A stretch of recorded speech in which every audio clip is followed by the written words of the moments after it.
Bon, quick skinner, ici Alexandre Nicolas avec mon collègue André Dudomaine. Cette semaine, on va parler du film Soleil Atikamekw avec Louis le Riche, Jacques Néwachich puis Hiroshima Ottawa. Fait que, je vais commencer avec Chloé, si tu pourrais t'introduire. Salut, je m'appelle Chloé Le Riche. Puis, dans le fond, j'ai écrit, réalisé, monté et produit Soleil Atikamekw. Et ben voilà, en gros. Mon premier long métrage, c'était Avant les rues. Je suis pas originaire de Manawan, je suis de Trois-Rivières. Voilà. En tout cas, déjà en territoire Atikamekw. Et Oshim, tu peux t'introduire? Oui, je m'appelle Oshim Ottawa. Je suis un des acteurs du film Soleil Atikamekw. Pour moi, ça a été la première fois de participer à un film, à un long métrage. L'Internet.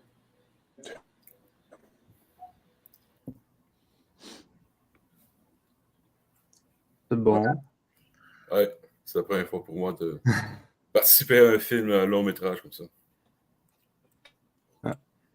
Jacques, ça marche de ton côté, m'a dit Aquino, qui est présenté dans la zone.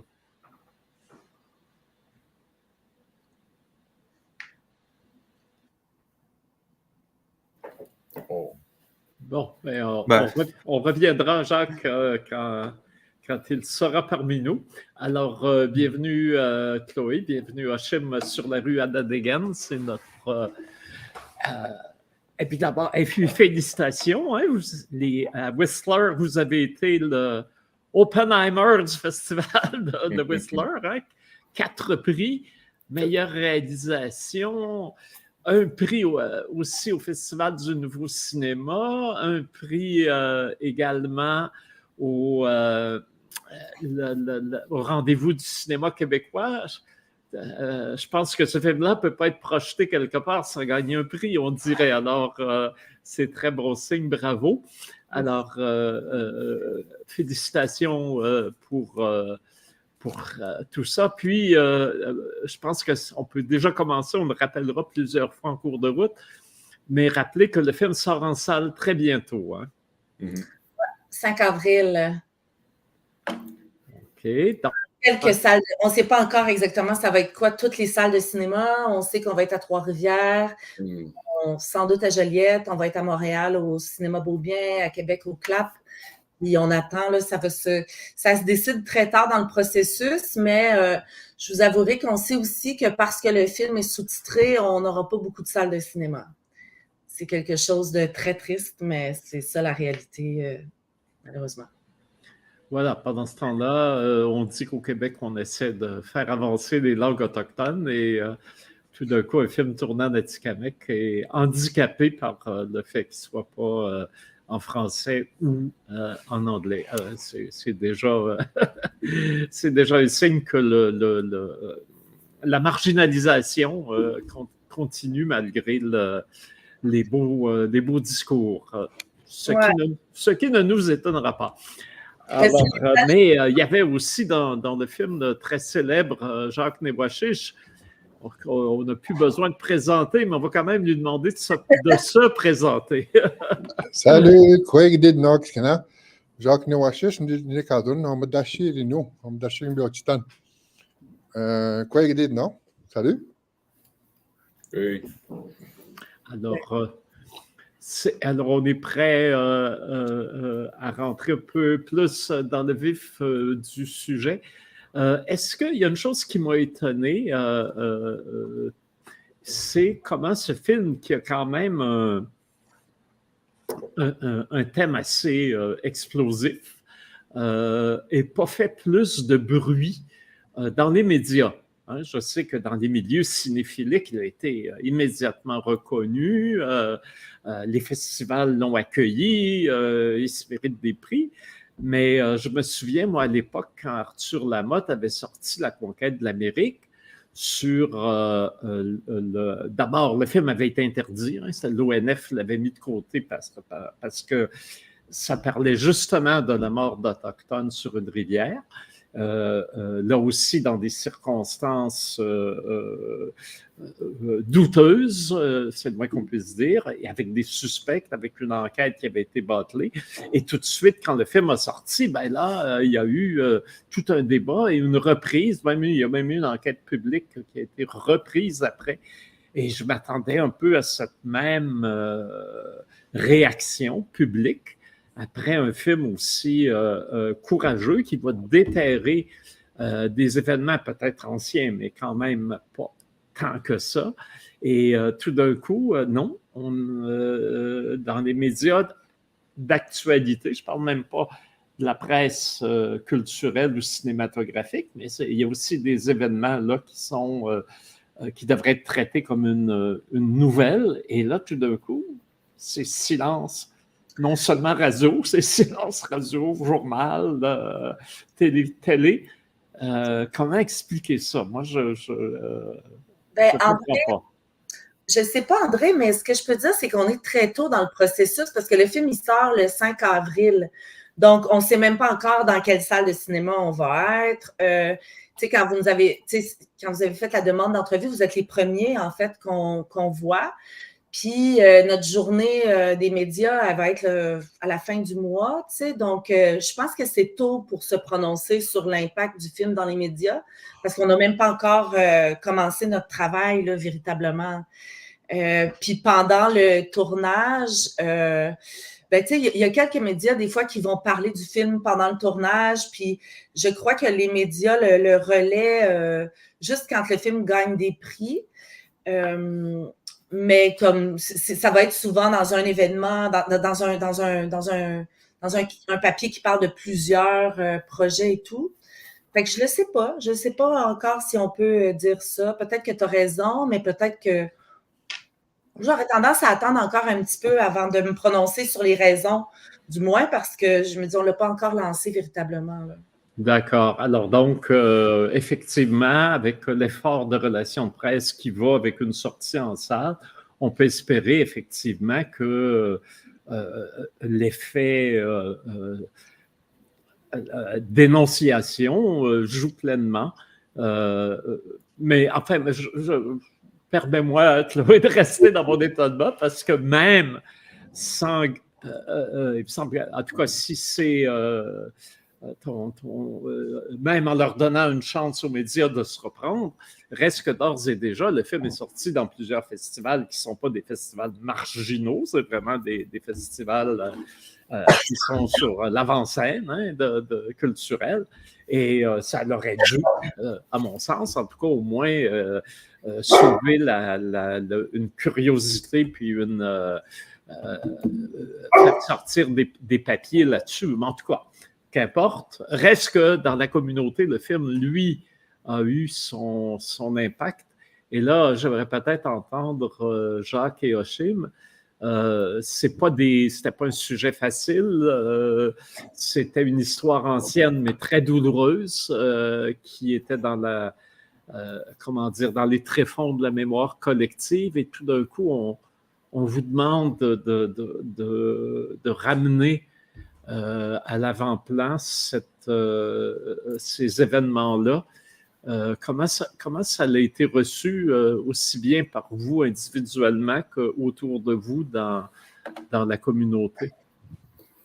Bon, merci Chloé d'avoir joué Marcel et d'avoir participé à ce projet-là. Quand j'étais jeune, on avait entendu parler de cette tragédie, mais on était quand même loin, tu sais, Wemotaci, maintenant, on n'avait pas les réseaux sociaux à ce moment-là. C'est sûr que ça n'a pas eu le même impact chez nous, dans la communauté, qu'à Manoine. Là, je l'ai vécu, là. J'ai vécu, je dirais, par après, mais l'histoire, tu sais... vu que quand j'étais jeune, quand j'ai su ce qui s'était passé, c'était comme, OK, encore un autre drame, c'est tout. Je n'avais pas vraiment de réflexion là-dessus. J'ai eu la chance de le vivre avec, justement, en jouant le personnage Marcel. de revivre ce qui était passé, ben là, je me suis rendu compte là, que ce qui était arrivé vraiment, plus profondément, c'est sûr. Ça m'a touché, ça m'a marqué, ça m'a bouleversé, ça m'a choqué. Il y a beaucoup d'émotions qui sont venues me toucher là-dessus. Puis le fait d'avoir participé à ça, je pense que c'était de crier, de dire ce qui s'était passé dans le silence un peu dans ces années-là. Alors, moi, c'est comme ça que je l'interprète. J'ai joué le personnage pour pouvoir vivre ces moments-là, mais aussi pour pouvoir le diffuser, le parler de ce qui s'était passé à travers le film, là. Et les injustices qu'on vivait à cette époque-là, puis qu'on vit encore aujourd'hui. Peut-être que j'interprète trop vite, mais un peu comme tu disais tantôt, les journaux, tout ça, il n'y a pas beaucoup d'impact comme dans le temps. Et puis c'est ça. Je vois encore qu'il y a encore du travail à faire là, pour qu'on puisse être vraiment écouté, puis de nous sentir aussi. Alors, c'est un peu... je me sens comme ça, là, aujourd'hui, là.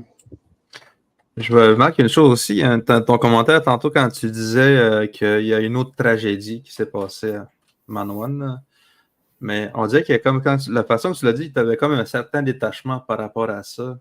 C'est ce que je voulais dire aussi, parce qu'on était loin. On n'a pas les réseaux sociaux comme aujourd'hui.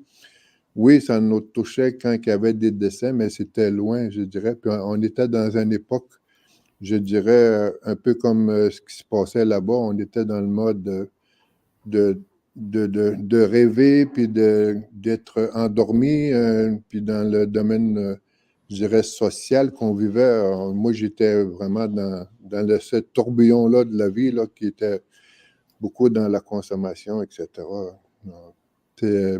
C'est sûr que ça nous touche quand des personnes décèdent, mais moi, j'étais dans une époque d'adolescent, puis ça comme si ça n'avait pas... C'était pas venu me chercher parce que je n'avais pas entendu parler tant que ça. Pas à ma connaissance, là. Mais c'est là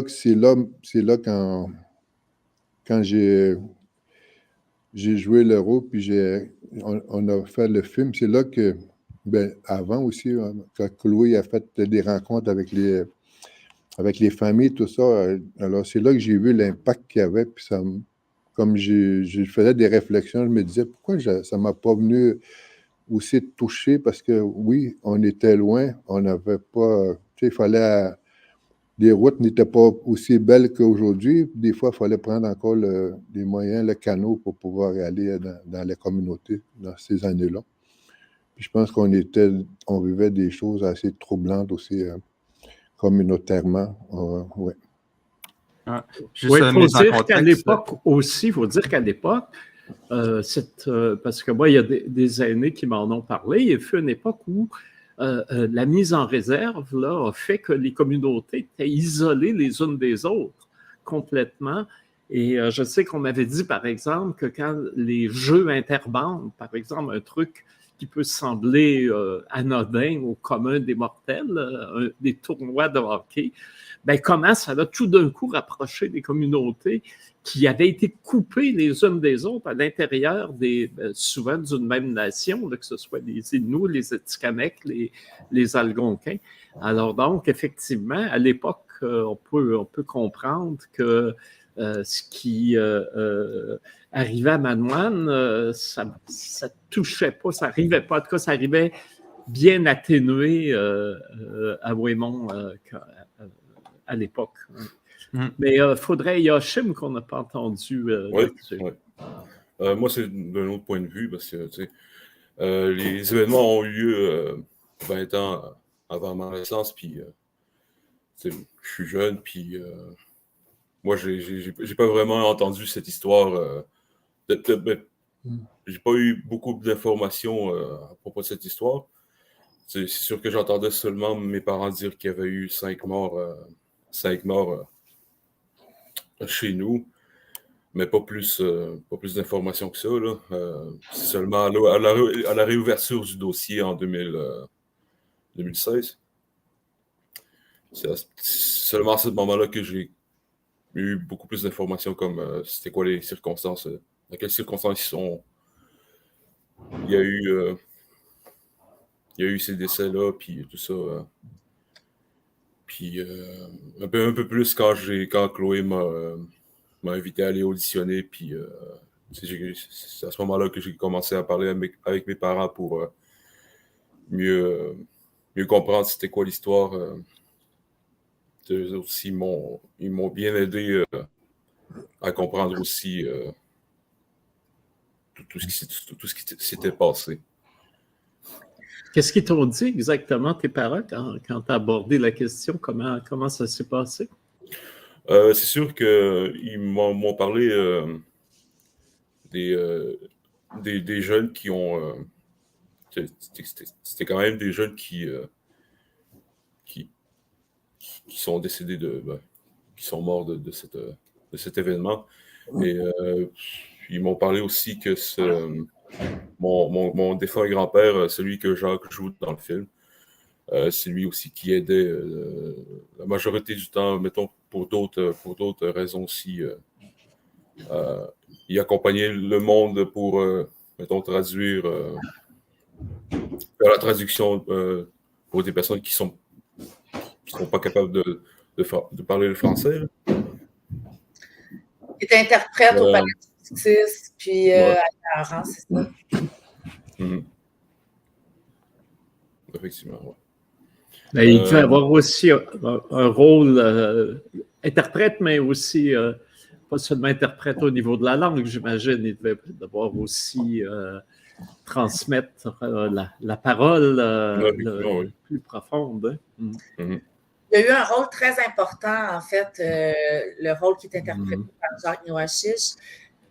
Sur ta question, j'aimerais y répondre aussi d'une autre façon, si c'est possible, André. C'est que moi, ce que j'ai trouvé particulier quand j'ai commencé mon projet, la première famille où je suis entrée, puis je leur ai dit, OK, pourriez-vous me parler de votre grand-mère, m'expliquer un peu qui elle était?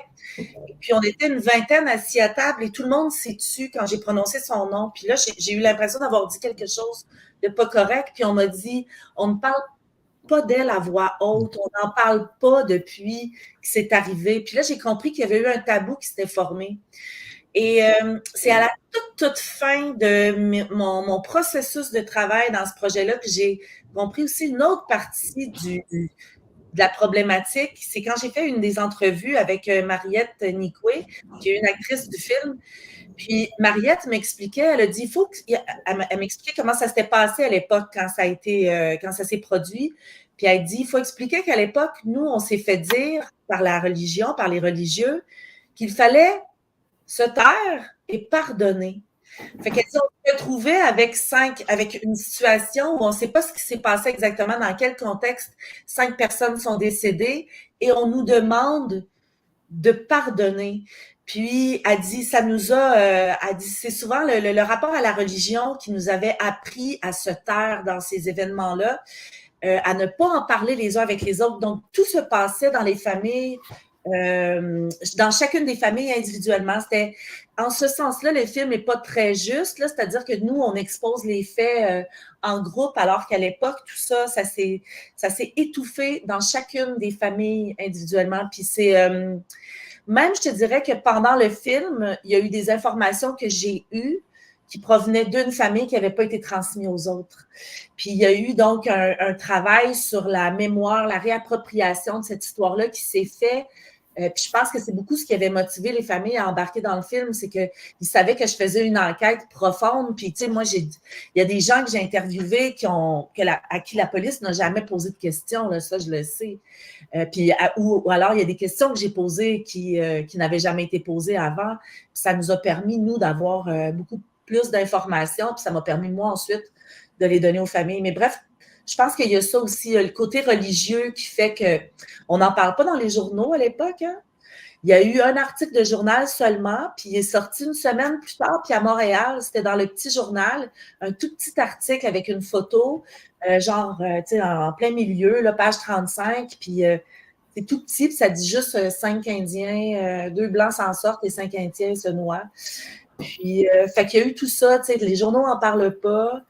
Dans les familles, on est tellement bouleversés. Puis le fait, quand personne n'en parle autour, puis c'est de ça que parle le film, en fait, quand personne n'en parle autour, puis que la vie continue à avancer, tu as l'impression que ta vie ne vaut pas grand-chose, puis tu t'enfermes. C'est un peu ça le processus là, que j'ai compris qui a pu se produire dans chacune des familles. Tu sais, c'est tellement douloureux de vivre un événement comme ça, mais si en plus de ça, on n'en parle pas, puis on fait comme si c'était normal, puis qu'il n'y a pas d'enquête. Ben, je pense qu'il y a peut-être une enquête, là, mais combien de minutes a-t-elle duré? 3? J'ai aucune idée, là, mais ça n'a pas été traité correctement. Là. Fait qu'il y a ça aussi, tu sais, je pense, qui affecte la manière dont ça a été reçu à l'époque. Là. Mais il faut dire que moi, je suis de la même génération que mon ami Jacques Néwashish, et je me souviens bien de cette époque-là. Et je vais te dire que le racisme ambiant dans la société canadienne et québécoise était tel que sur les sujets autochtones, on se fermait bien la gueule parce que c'était pas, même si on avait voulu pousser ou si on voulait pousser plus loin l'expression concernant la discrimination, les impacts du colonialisme, la marginalisation, on se faisait rabrouer tellement vite qu'on s'enfermait dans le silence là-dessus, effectivement. Et ça, indépendamment qu'il y ait eu un événement tragique ou non, mais là, quand en plus se rajoutent des morts et que la religion met une chape de silence autour, c'est encore pire. Alors, d'où la question qui me vient à l'esprit, pourquoi avoir appelé ça Soleil Atikamekw alors qu'on est vraiment dans des événements plutôt sombres, non? Ouais. C'est une bonne question. Puis, pour y répondre, écoute, moi, j'ai commencé un processus de travail avec les familles qui étaient artistiques avant même de faire le tournage du film. J'ai commencé à faire des photos avec eux, moi et mon directeur photo, Glauco Bermudez.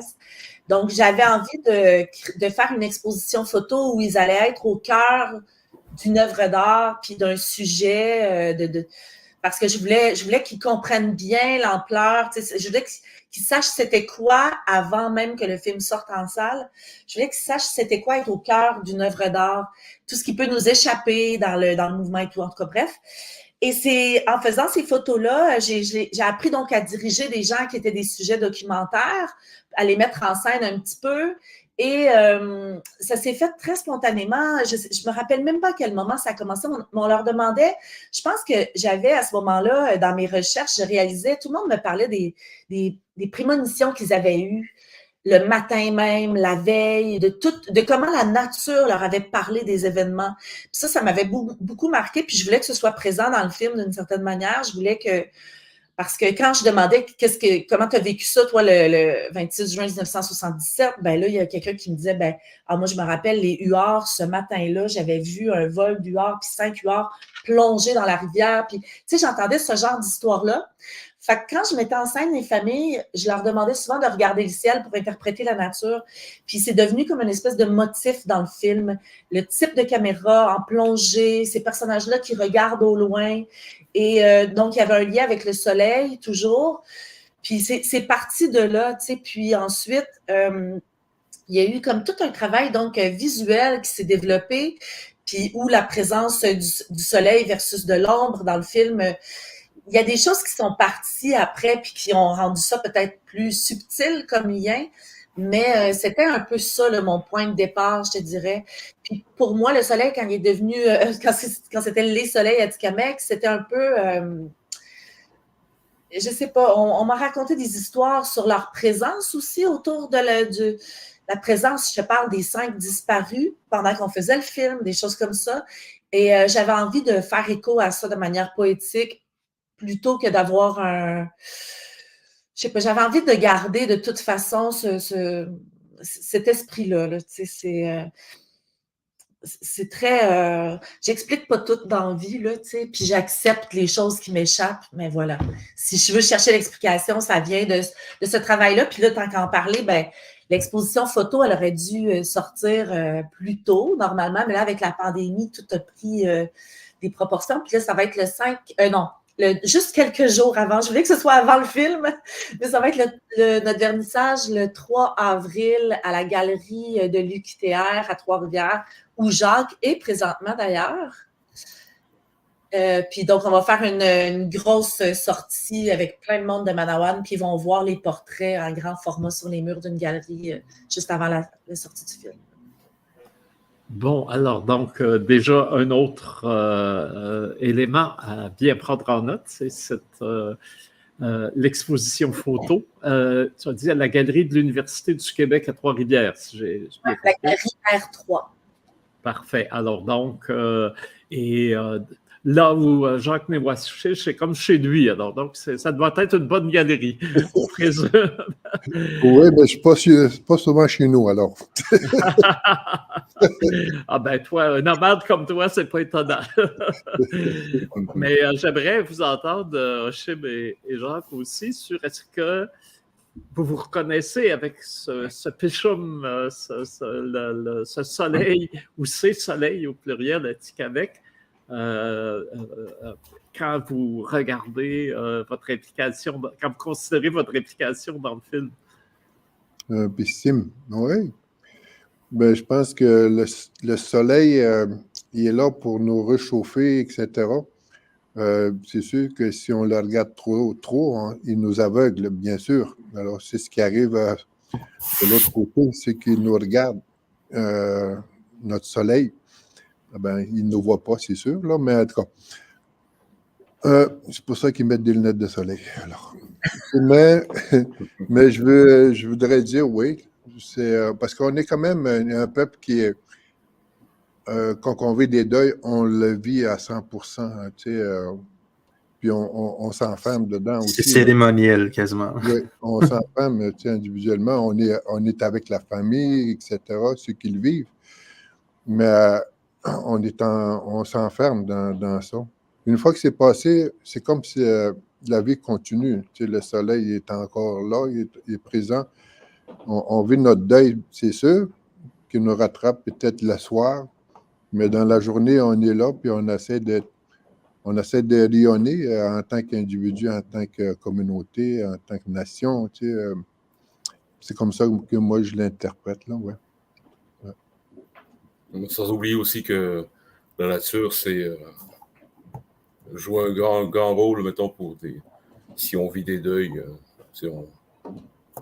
On a plus tendance à aller vers la nature pour mieux vivre certains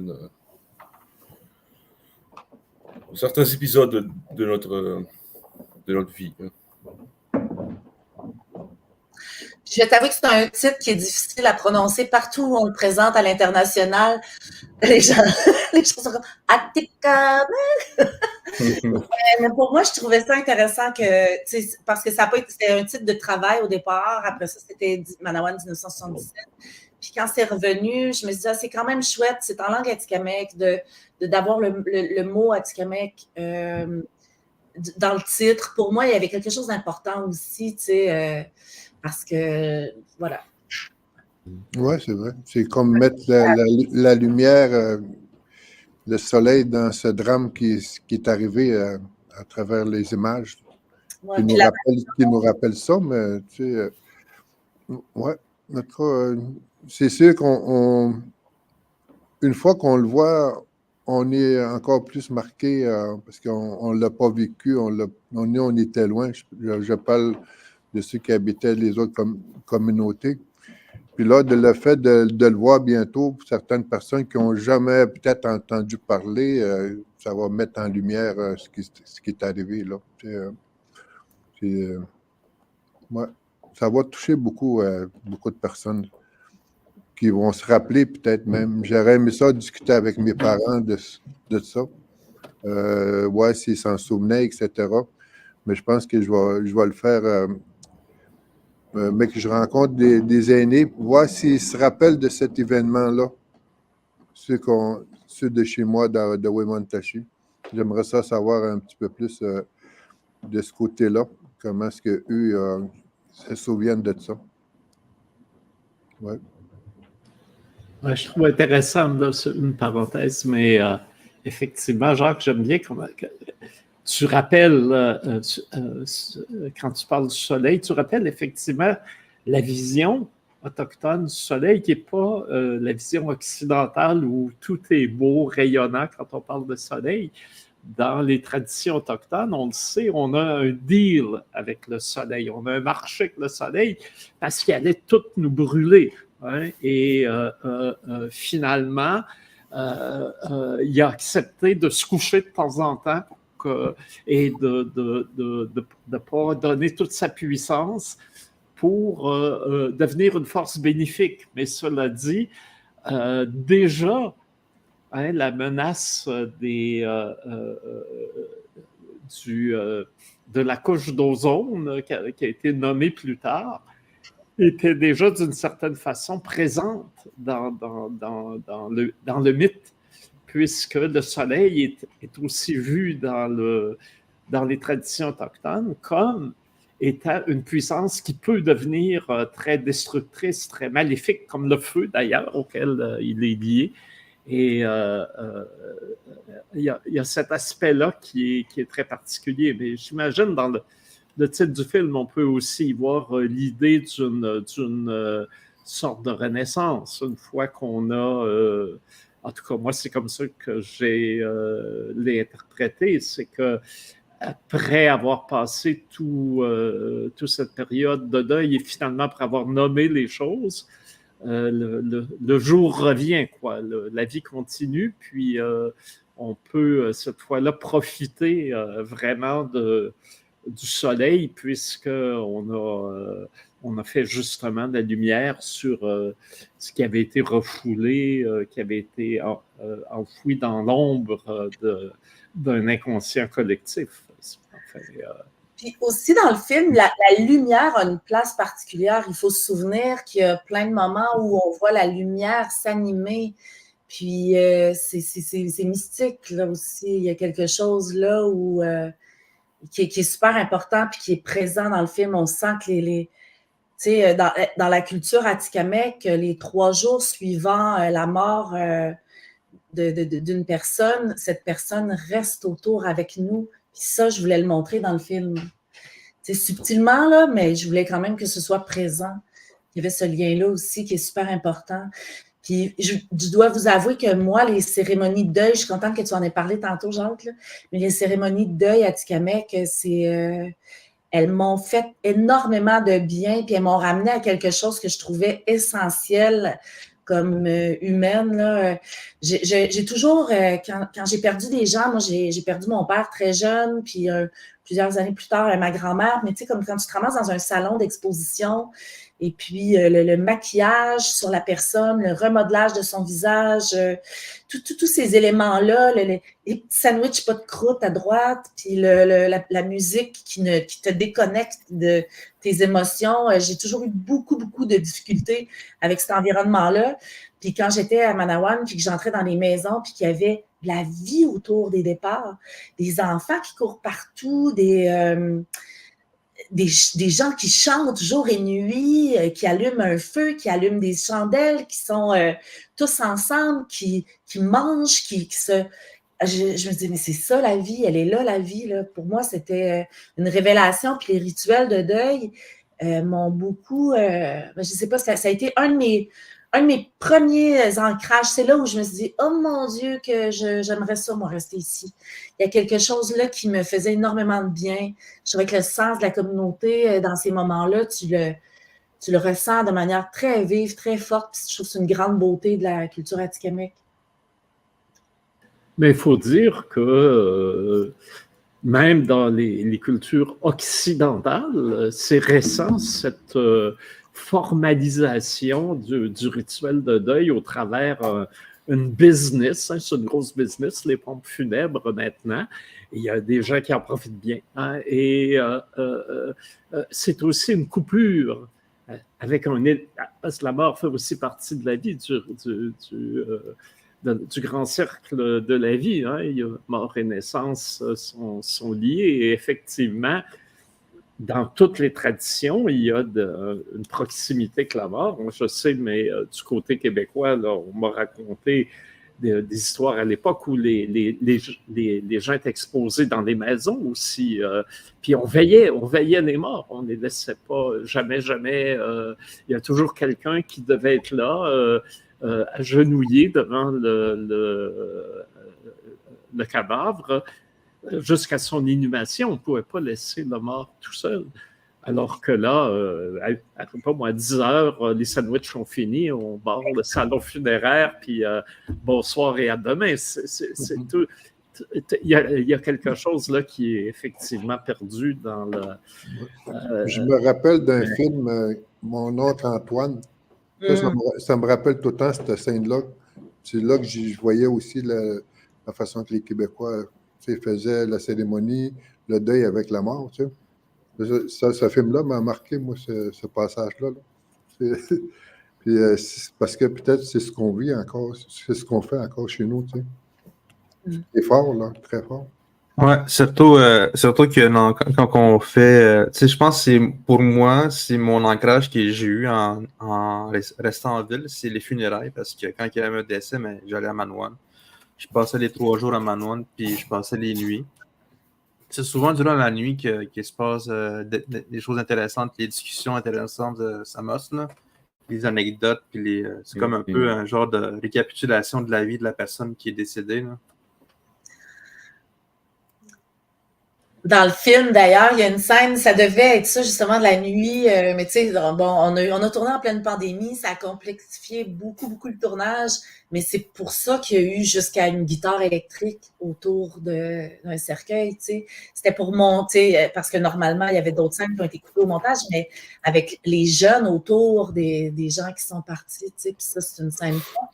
Mais je me disais, ça va jusque-là, tu sais, je voulais montrer ça, justement, comment dans la nuit. Parce qu'on a besoin de ce contact-là, hein, quand quelqu'un part autour de nous, justement, ça ne peut pas se passer juste entre 11h et 14h au salon funéraire. Il faut que tu passes du temps avec le corps aussi, puis parce que c'est pas là en 2 minutes que tu t'en vas, tu fais la file, puis tu arrives devant quelqu'un, puis tu sais ce que tu vas dire. Et, tu sais, ce temps-là est essentiel. Enfin. Oui, parlant de guitare, Oshim, je sais que tu es aussi musicien. Est-ce que cette idée de la musique, est-ce qu'on n'aurait pas pu appeler ça, je ne sais pas moi, harmonie atikamekw, pour faire un accord avec la musique où là aussi elle est présente dans le film, mais aussi dans je dirais dans la survie de la culture atikamekw, comment le chant, la guitare, la musique a été importante. Et tu es un peu dans cette lignée-là. Est-ce que tu sens que ça a été bien repris avec le film? Ben, oui, c'est sûr. La musique est beaucoup présente dans nos vies. Même si on n'est pas musicien, la musique est là. Ben, pour rappeler aussi, je sais que vous avez parlé tantôt de feu, tout ça, de soleil et de funérailles aussi. C'est comme mentionné tantôt, Alexandre, on passe 3 jours avec le corps. On fait un feu, puis ça se rejoint. Le film se rejoint aussi dans ce contexte-là. Le feu est très, très, très important parce que c'est comme la façon aussi dont on peut communiquer aussi avec les morts. Mettons pour dans notre culture, on met aussi la nourriture pour justement faire l'impression qu'on donne à manger aux défunts. Mais oui, c'est ça. Ouais, c'est ça. À chaque fois qu'on fait quand on va au funérailles, t'as comme la maison du défunt où est-ce qu'on va faire on va exposer le corps là, parce qu'on n'a pas de centre funéraire à Manoine. Puis généralement, c'est le voisinage, c'est un des voisins qui va accueillir les gens pour manger, faire à manger. Puis il y a toujours un feu sacré dans la maison, en arrière de la maison, pour s'occuper, genre, comme on dit, un feu sacré. Fait que c'est là qu'on utilise pour nourrir le défunt. Donc, à chaque fois qu'on mange, tu partages une partie de ton assiette. Fait que tu mets 2 cuillères, 3 cuillères de ta bouffe préférée, puis tu vas le partager au défunt. Puis vers la fin du souper, c'est là qu'on va le mettre au feu pour que la nourriture aille au ciel, puis que notre défunt puisse partager la nourriture avec nous. André, c'est quand même, faut le voir, il faut le vivre, là, en quelque sorte, parce que, comme tu dis, c'est le voisin, c'est chez le voisin qu'on fait à manger. Attends, là, la maison où il y a le défunt, elle est vidée, hein, parce que tout le premier étage, on met des chaises partout, les gens, ça devient comme l'espace habité par la famille, puis donc le premier étage n'est pas totalement vidé, mais il y a une partie. Puis chez le voisin, il y a 10 personnes dans la cuisine là, du jour au lendemain. Puis tu sais, c'est pas une question qui se pose. C'est pas « oh non, moi, ça ne m'adonne pas en fin de semaine ». C'est toujours la maison qui va accueillir, puis c'est normal pour eux. Puis fait que ça fait qu'en arrière, les deux maisons sont liées, ça crée un grand espace. Puis on a aussi fait ça dans la direction artistique du film. Je me rappelle avec Julie Christina Piché, qui est une Atikamekw de Montachi, qui a fait c'est sa première direction artistique. Elle était scénographe. Elle est scénographe aussi. Elle a travaillé beaucoup avec Andinoc. Puis on a sorti les meubles des maisons, tu sais, subtilement dans les décors après les décès. Les décors des maisons changent, puis on a commencé à sortir des meubles, enlever des éléments sur les murs pour un peu représenter le vide, puis ce moment-là où on vidait les maisons après pour les funérailles. Donc, on a joué un petit peu poétiquement avec ces éléments-là dans le film. Pour connaître les équipes de tournage, quand les budgets sont serrés, c'est des films à petit budget, il faut tourner vite, puis il faut que ça procède vite. Vider les meubles, là, ça n'a pas... C'est anecdotique, mais quand même intéressant. Ça a pas... Les gens n'ont pas toujours trouvé ça facile, j'imagine. Ce qui est très drôle aussi, c'est que c'est tous des meubles qui venaient de chez nous, presque dans le film. Moi, j'ai ramassé plein de trucs, puis tu sais, on n'a pas des gros budgets, mais la raison pour laquelle je m'autoproduis, c'est aussi beaucoup pour pouvoir garder une partie des frais d'administration qui reviennent normalement aux boîtes de production, qui sont comme des grosses boîtes avec beaucoup de monde.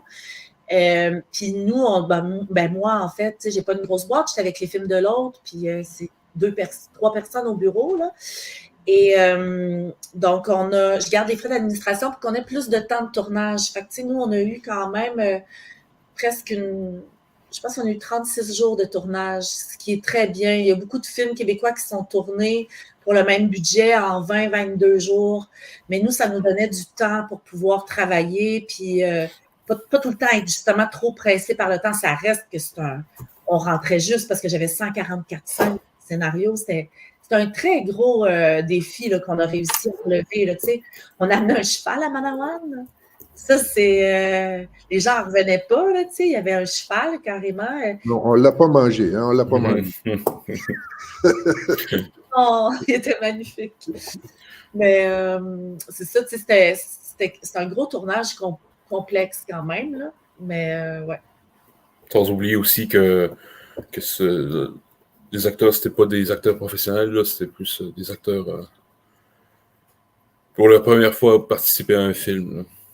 Ouais, ça m'a surpris la diversité des gens. Moi, je m'attendais genre qu'il va y avoir plein d'Atikamekw de Manawan qui vont jouer, mais non, t'as des Atikamekw de Ouémont et d'Obidjouan qui sont là, puis même des gens qui restent en ville, qui n'ont jamais vraiment vécu en communauté. Il y avait combien de personnes qui ont auditionné pour le film? Pas beaucoup, honnêtement. Hein. C'est un défi, là, des fois, faire du casting. Ça a été des années de travail. Puis, fait que c'est ça. Puis pour moi, ce qui est important, c'est que le jeu soit bon. C'est sûr que, tu sais, j'ai choisi des gens j'étais contente quand il y avait un lien avec les familles, mais je voulais pas qu'il y ait un lien direct avec les familles.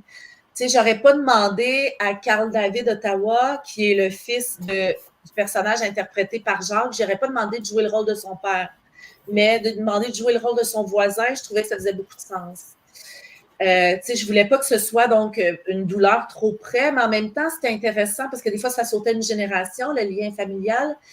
Mais c'est important de le garder pour moi parce que ça permettait aux familles de parler ensemble, à la petite fille d'aller voir sa grand-mère puis de dire parle-moi de ton frère, comment il était, peux-tu m'expliquer, comment ça s'est passé? Parce que je trouvais ça intéressant que ça délie la parole. Tu sais, je pense que Oshim, tu as fait la même chose, tu es allé voir ta mère quand tu as su que tu avais le rôle, tu as commencé à en parler un peu plus. Puis ça, c'est important, là, tu sais. Mais effectivement, il y avait des acteurs des 3 communautés parce que je suis allée chercher, donc j'essayais de recréer des familles qui se tenaient, puis il y avait plein de considérations. Je voulais pas juste nécessairement prendre du monde de Manawan, mais aussi, on a eu de la difficulté à avoir de la figuration à Manawan. Il faut se souvenir que les gens, souvent, tu sais, t'as beau leur dire venez-vous-en, c'est demain, on s'en va faire. Les gens n'ont pas l'habitude de faire ce type de travail-là. Ils n'ont pas l'impression qu'ils sont capables. Déjà, tu sais, il faut les convaincre, leur dire que c'est quelque chose qui se fait, mais c'est une barrière, je te dirais. Les figurants, je me rappelle dans certaines scènes, au début, quand je leur disais, OK, vous marchez de droite à gauche dans le plan, ils marchaient comme des robots. Tout le monde était mal à l'aise, ils bougeaient comme s'ils ne voulaient pas se déranger. Puis, c'était pas naturel. C'était pas des figurants professionnels, là, si on veut. Mais je ne sais pas, je sais juste que des fois, on essayait d'aller chercher des gens et ils disaient, ben non, moi, je m'en vais dans le bois. Aujourd'hui, ça ne me tente pas de travailler. Puis c'était comme, ben OK, qu'est-ce que tu veux? Ciao! Bonne journée! Ça, c'est Jacques Méwaché, je suis sûr. Non. Non. Mais en tout cas, pour mon rôle, là, j'étais content de le jouer parce que je l'ai connu, moi, Marcel, là, David. C'est de la famille du côté de ma mère, qui vient de Manawan, d'ailleurs. Et puis, en tout cas, les autres acteurs, ils m'ont surpris de leur jeu, etc. Quand j'ai vu le film, encore plus, j'ai dit « wow ». En tout cas, ils sont devenus, de jour au lendemain, des acteurs. Je parle pour toi aussi, Oshim. Félicitations, bravo. Ben oui, bravo. Ouais. J'ai pas été retenu pour l'audition parce que je pense que Chloé, toi, tu voulais tout le monde, tous les Atikamekw, même si moi, je peux m'impliquer d'une façon, tu veux que j'auditionne pareil, même si je ne suis pas acteur. Le plus possible. Je voulais aller chercher le talent brut là où il était. Mais Oshim, effectivement, tu as fait un travail énorme dans le film. Ta qualité de jeu, elle est exceptionnelle. Mais je me souviendrai, Jacques, je ne sais pas si tu étais là. Il me semble que tu étais là la première fin de semaine quand on a eu juste une fin de semaine de travail avec les acteurs. À cause de la pandémie, on ne pouvait pas avoir des répétitions. Tout était compliqué. Et puis. Comment elle s'appelait, celle qui t'a donné la formation? Oui, elle s'appelle Louise. Oh mon Dieu, j'ai un blanc. J'ai son email en tête. C'est la femme à. Voyons, Louise. OK, je la cherche parce qu'elle nous a énormément aidés. Oui. Oui, ça fait 2 fois, hein? Tu l'avais aussi dans Soleil Atikamekw. Oui, c'est la femme de Soleil Atikamekw, mais avant les rues. Elle était là aussi. André, aide-moi, c'est la femme de Gaston Lepage.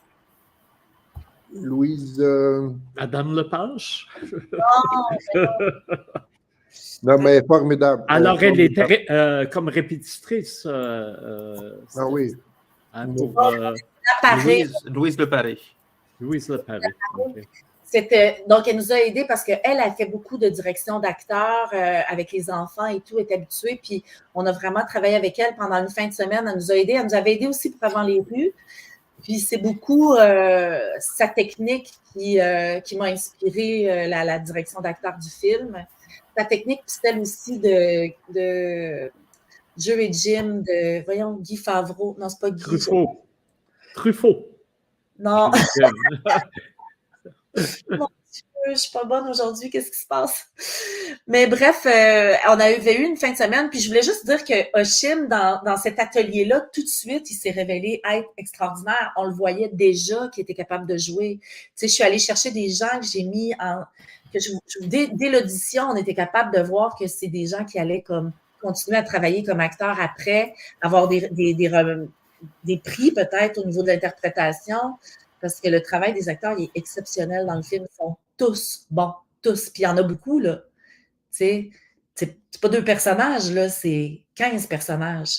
Ouais. Ce que j'ai aimé d'Oshim aussi, c'est qu'il a intégré l'humour dans le film, alors que c'est pas évident à traduire en Atikamekw. Tu sais, j'ai reconnu l'humour atikamekw quand, mettons, m'a amené, je sais pas si tu peux dire, dans le début du film, là, il se réveille puis il dit « Je suis content que mes chaussures ne sont pas parties ». Ben ça, il l'a dit en atikamekw, je suis comme « Oh, ça se dit tellement bien, ça ». Ouais, Mingtini Zubingun, là. Ouais, là, c'était drôle, celle-là. Là. Alors, Hachim, est-ce que tu te sens prêt maintenant pour devenir un acteur accompli comme Jacques Néwashish l'est devenu? Ouais, après le tournage du film, j'ai quand même eu quelques auditions à passer. Notamment, il y a eu... on a participé à un projet, moi et Jacques, je pense que c'était à l'été 2021. 2022, je pense. Un court-métrage. Puis, ouais, c'est ça. J'attends toujours des invitations. Si je suis intéressé à participer à d'autres projets. Là. C'est sûr que ça va venir après le film, tu sais. Puis je les ai mis en contact avec une agence artistique. On a fait leur photo casting. Ben là, Hachim, t'as manqué ton nom ce jour-là. Ouais, ce jour-là, je n'étais pas là. Mais, tu sais, je travaille très fort pour les accompagner pendant leur début, là. C'est important pour moi. Puis, ils sont vraiment bons. Puis, je suis sûre qu'il va y avoir d'autres rôles, mais il faut attendre que le film soit vu, tu sais. Mm-hmm. Oui, effectivement. Et c'est bien aussi parce que quand, tu sais, souvent, on a vécu beaucoup ces discussions-là. Pourquoi des acteurs autochtones? Un bon acteur est capable de jouer un autochtone. Mais c'est que l'image qui a été donnée des Autochtones est tellement réductrice qu'il faut des acteurs autochtones pour rectifier cette image qui a été intégrée, y compris par des acteurs qui sont peut-être bien versatiles, capables de jouer bien des rôles, mais qui sont incapables de concevoir, parce qu'ils ne l'ont pas vu, toute la palette d'humanité très large qu'on retrouve dans nos nations. Et c'est trop souvent des images stéréotypées qui vont naturellement, avec triple guillemets, naturellement être amené par un comédien qui n'est pas d'une nation autochtone, d'où cette importance. Et là, effectivement, il y a là un travail au-delà du film immédiat qui est important pour, en termes de progrès pour l'art cinématographique en général. Ça fait pas le même genre de film, tu sais, les Québécois qui voient Soleil Atikamekw sont impressionnés parce qu'ils sont au cœur d'une communauté. Tous ces visages-là peuplent le film d'une belle manière, de grande manière, tu sais. Hier, j'avais quelqu'un qui m'aidait à faire le montage d'une vidéo promotionnelle, puis il me disait « Oh mon Dieu, ils sont tous très Atikamekw, hein? » Ben oui, c'est des Atikamekw, Puis les gens, je me rappelle même au début, dans le temps d'avant les rues, il y avait des gens qui disaient « Ah, ils ont les cheveux frisés des fois. » Ben oui. Tu sais, il y avait cette image-là, tu sais, de l'Autochtone toujours qui est le même espèce de visage, alors qu'il y a une diversité dans les regards, dans les visages, dans les corps, qui est importante. Ouais. Puis, tu sais, pour moi, ça, c'est important, tu sais, que l'écran leur appartienne. Ça a été beaucoup aussi vrai pour le Wapikoni, hein, pour lequel tu as travaillé d'ailleurs, Chloé. C'est effectivement quand les gens, surtout au début, qui voyaient des films du Wapikoni, tout d'un coup, ils voyaient une jeunesse autochtone qui s'exprimait, puis tout d'un coup, ils découvraient effectivement tout un univers, et notamment avec son expression faciale, corporelle, ses décors, qui étaient complètement inédits dans ce qu'on pouvait voir sur les écrans.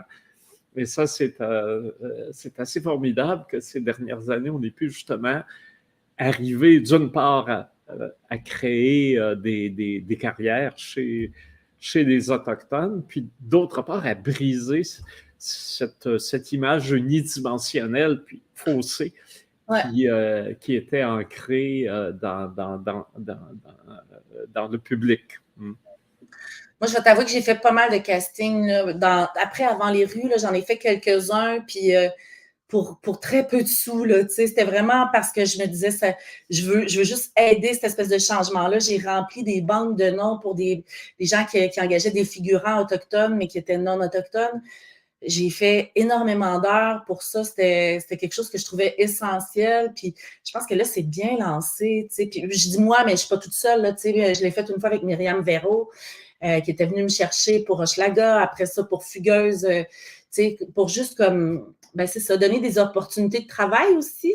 Puis maintenant, là, je pense que la télé québécoise, elle a cette ouverture-là. On voit Katia Rock qui tient des grands rôles. Il y en a plein, là. C'est magnifique.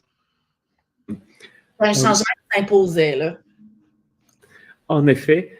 Je vais ouvrir une parenthèse mais importante quand même. On a publié hier un communiqué.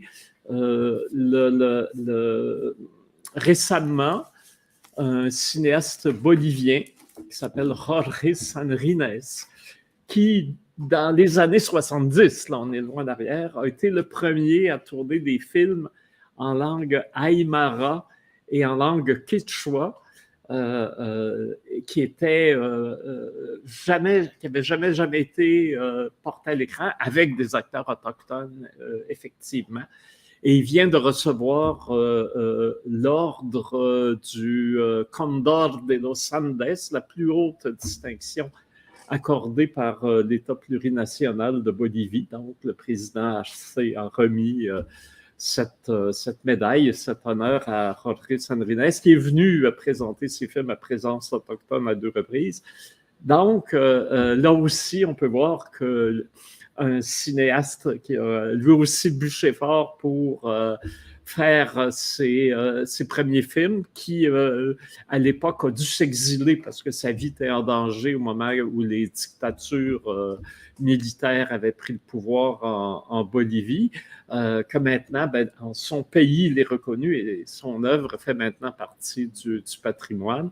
Alors là aussi, on peut voir que un précurseur là-bas aussi est maintenant reconnu, et je trouve intéressant d'en parler parce que je trouve qu'il y a un parallèle malgré la distance de temps et de géographie, il y a quand même un parallèle entre ton travail et celui de Jorge là-bas en Amérique du Sud, et aussi un horizon qui se dégage maintenant où on peut voir que tous ces efforts-là portent fruit et vont nous amener plus loin. Alors ça, c'est important. C'est hyper important, puis on le souhaite parce que, tu sais, jusqu'à très récemment, il y a encore des gens qui sont assassinés sur leur terre, tous les Autochtones qui luttent au Pérou, au Chili, un peu partout en Amérique du Sud. La situation, elle est très grave. Fait que ça m'étonne une reconnaissance comme ça, justement, dont c'est un grand pas en avant. Mais il y a énormément de travail à faire là-bas, là, tu sais, c'est quelque chose, là, c'est très difficile. C'est une des raisons pour lesquelles on a fait le film, André. Je tiens à le dire. Après, avant les rues, on avait fait une grosse tournée dans différents festivals à l'international, puis je voyais que les portes étaient grandes ouvertes pour un prochain film. Je me disais, on a réussi à ouvrir beaucoup de portes, puis si on en fait un autre, puis qu'on essaie d'amener un sujet comme ça plus loin, je sentais qu'il y aurait plus de visibilité. Je dis ça parce que j'avais réalisé justement que dans ces peuples-là, notamment en Amérique du Sud, ils n'ont pas de moyens pour faire du cinéma, ils n'ont pas de moyens pour s'exprimer. Puis notre film, le sujet de notre film, fait écho. Ici, quand on a commencé à travailler sur Soleil Atikamekw, il y a certaines personnes qui me disaient, oui, mais ça fait 40 ans, tu sais, le sujet, maintenant, ça va mieux. Puis on a su, avec ce qui s'est passé avec Joyce Echaquan, que c'est encore un sujet d'actualité ici. Oui, absolument. C'est la même chose aux États-Unis. Aux États-Unis, là, ils sont très loin de la réconciliation. Ils ne sont pas rendus là du tout. En Amérique du Sud, pire encore. Donc, notre film, il est la manière dont on en a parlé, même si ça se passe en 70, puis avec tout le recul que ça donne, parce qu'il y a des extraits documentaires des gens, des familles qui expliquent ce qu'ils ont vécu au fil du temps, notre film peut faire écho dans ces pays-là. Je trouve juste ça difficile parce que je n'ai pas encore de distributeur international pour m'aider à l'amener jusque-là, malheureusement. Il y a un contexte au niveau du cinéma actuellement qui rend ça difficile. On a de la misère à avoir des salles de cinéma, on a de la misère à avoir de la distribution à l'international, on a très peu de budget pour distribuer nos films. Ça, c'est très difficile, tu sais. Mais je trouvais que le film avait cette importance-là aussi parce qu'il va pouvoir aider des luttes. Tu sais, on a ici des moyens puis une liberté de parole qu'eux n'ont pas. Fait que j'étais contente de pouvoir la prendre avec les familles pour pouvoir donner cet outil-là aux gens qui sont en Amérique du Sud, aux Autochtones qui sont au Venezuela, qui sont à Taïwan, qui sont ailleurs où la situation est différente. Je me souviens, j'avais été invité, c'était via la boîte aux Juifs, à l'Université de Sao Paulo, à un colloque justement sur le cinéma autochtone. Et il y avait des cinéastes autochtones brésiliens, parce qu'il y a quand même des initiatives là-bas aussi, un peu proche, un peu de la manière du Wapikoni de donner la caméra des Autochtones pour qu'ils filment leur propre réalité. Et j'avais amené le film Le Chemin Rouge de Thérèse Ottawa que j'avais montré. Et puis il n'était pas sous-titré en portugais. Et donc, on l'a présenté et il y avait des Guaranis, il y avait des... comment ils s'appellent? Enfin, des nations autochtones de là-bas, plusieurs. Et les gens sont venus voir après, ils ont dit, en voyant ce film-là, même si on ne comprenait pas toutes les paroles, on a vu que nous sommes les mêmes. Donc, effectivement, ça crée non seulement des liens, mais une familiarité. Les gens se reconnaissent dans ces films-là. Et à propos de l'amélioration des situations, j'étais fier d'avoir répliqué ça. À Douarnenez, en Bretagne, il y a eu le festival annuel et c'était le thème cette année, c'était les Nations d'Amérique. Les Premières Nations d'Amérique et Alanis qui avait été là parmi les tout premiers festivals de Douarnenez il y a 46-45 ans, je ne me souviens plus, était là encore cette année à présenter des films. C'était assez magnifique. Et j'étais dans une table ronde et une journaliste française un peu baveuse m'avait dit « Ouais, mais vous devez admettre que les choses se sont améliorées. » Et j'ai répliqué non. Les choses ne se sont pas améliorées. Par notre militantisme, notre implication, nos efforts, nos luttes, on a fait changer des choses. C'est ça qu'il faut dire.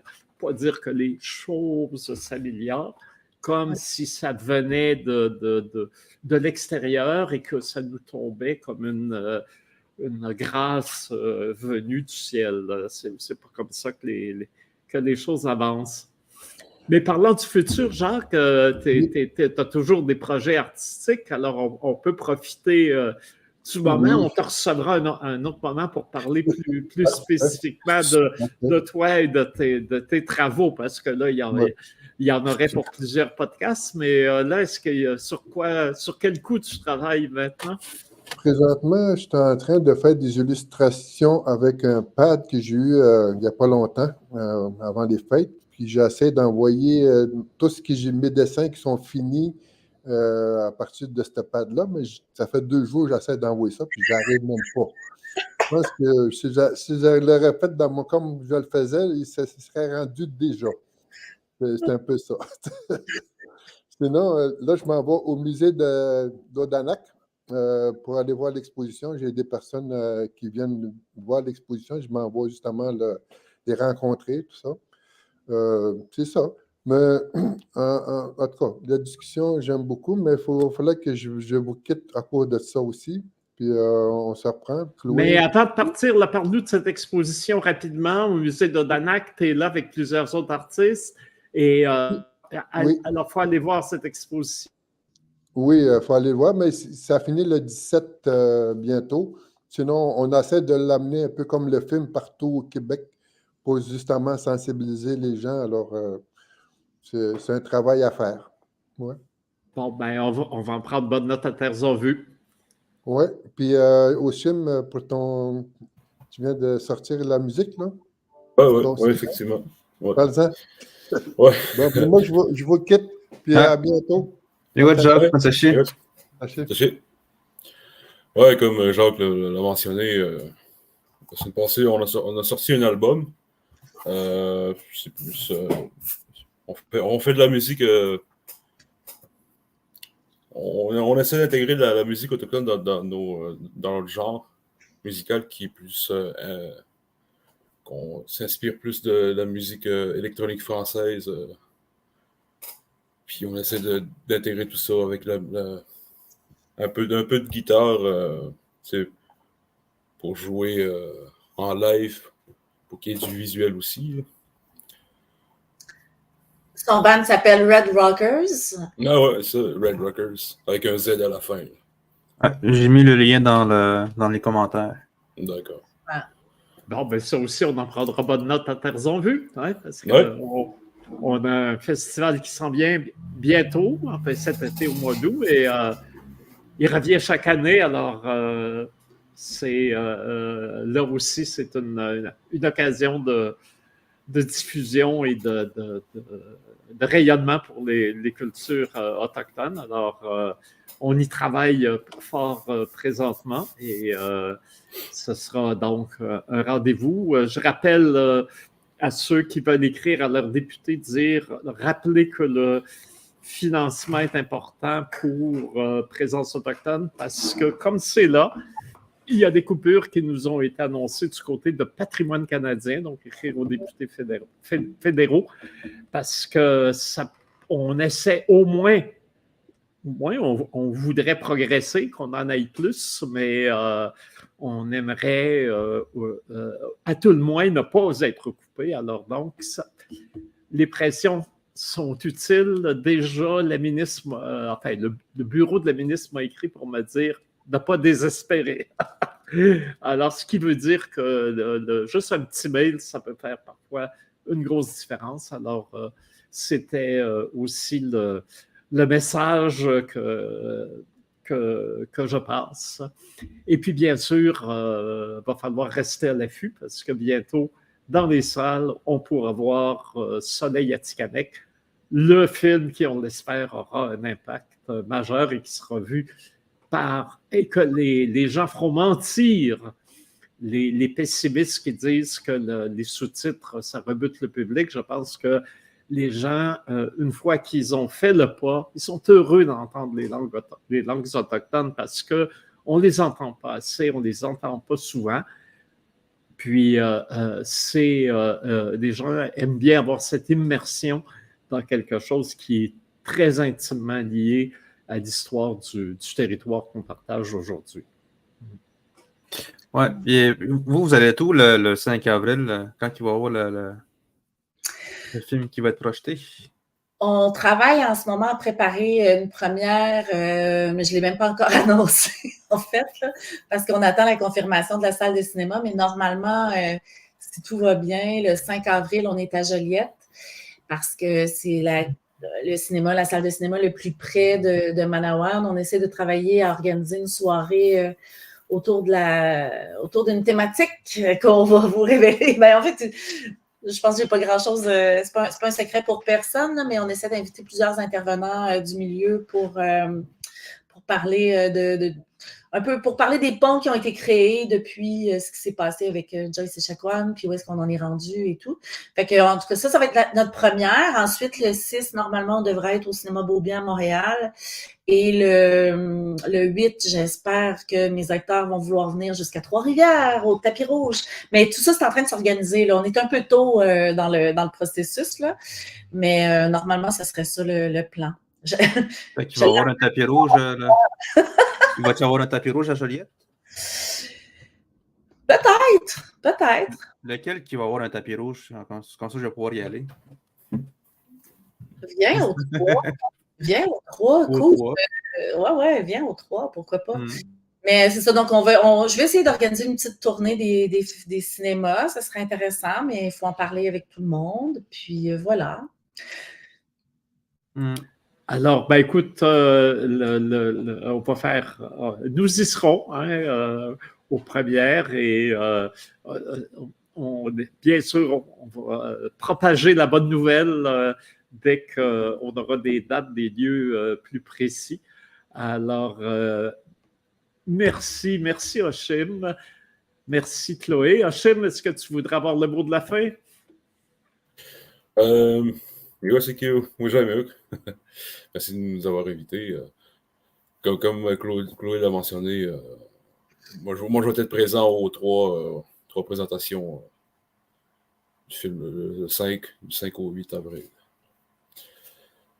Bon, alors pour pouvoir serrer la main à l'une des vedettes du film, Hachim, ça vaut la peine d'aller aux premières.